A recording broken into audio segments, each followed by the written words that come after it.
Hello, ഞാൻ എപ്പോഴും ഉച്ചയൂണിന് വളരെ പെട്ടെന്ന് ഉണ്ടാക്കാറുള്ള തക്കാളി മോരുകറിയുടെ റെസിപ്പിയാണ് കേട്ടോ ഇന്ന് ഷെയർ ചെയ്യുന്നത്. അപ്പോൾ അതിനായിട്ട് 2 പഴുത്ത തക്കാളി നീളത്തിൽ കട്ട് ചെയ്തെടുക്കുക. പിന്നീട് വേണ്ടത് സവാളയും 2 അല്ലി വെളുത്തുള്ളിയും പച്ചമുളകും ഇഞ്ചിയുമാണ് കേട്ടോ. ഇതെല്ലാം നമ്മൾ ഉണ്ടാക്കുന്നത് പച്ച വെളിച്ചെണ്ണയിലാണ്. ഈ വെളിച്ചെണ്ണ നന്നായി ഒന്ന് ചൂടായി വരുമ്പോൾ അതിലേക്ക് കടുകും ഉലുവയും ഉണക്കമുളകും കറിവേപ്പിലയും ഇട്ട് നന്നായി വഴറ്റിയെടുക്കുക. എന്നിട്ട് അതിലേക്ക് വെളുത്തുള്ളിയും ഇഞ്ചിയും പച്ചമുളകും സവാളയും ചേർത്ത് നന്നായിട്ട് വഴറ്റി അതിലേക്ക് ആവശ്യത്തിന് ഉപ്പും ചേർക്കണം കേട്ടോ.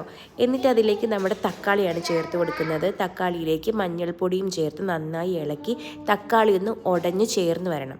ഈ സമയത്ത് നമുക്ക് ഉടച്ചു വച്ചിരിക്കുന്ന തൈര് ഇതിലേക്ക് ചേർത്ത് കൊടുക്കാം. തൈര് ചേർത്ത് കഴിഞ്ഞാൽ ഒരിക്കലും നമ്മൾ കറി തിളപ്പിക്കരുത്. തിളപ്പിച്ച് കഴിഞ്ഞാൽ അത് പിരിഞ്ഞു പോകും.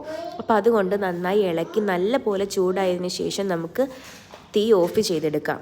നല്ല ടേസ്റ്റാണ്, വളരെ പെട്ടെന്ന് ഉണ്ടാക്കിയെടുക്കാം. ഉച്ചയൂണിനൊക്കെ വളരെ ബെസ്റ്റാണ് കേട്ടോ. എല്ലാവരും ട്രൈ ചെയ്ത് നോക്കണേ.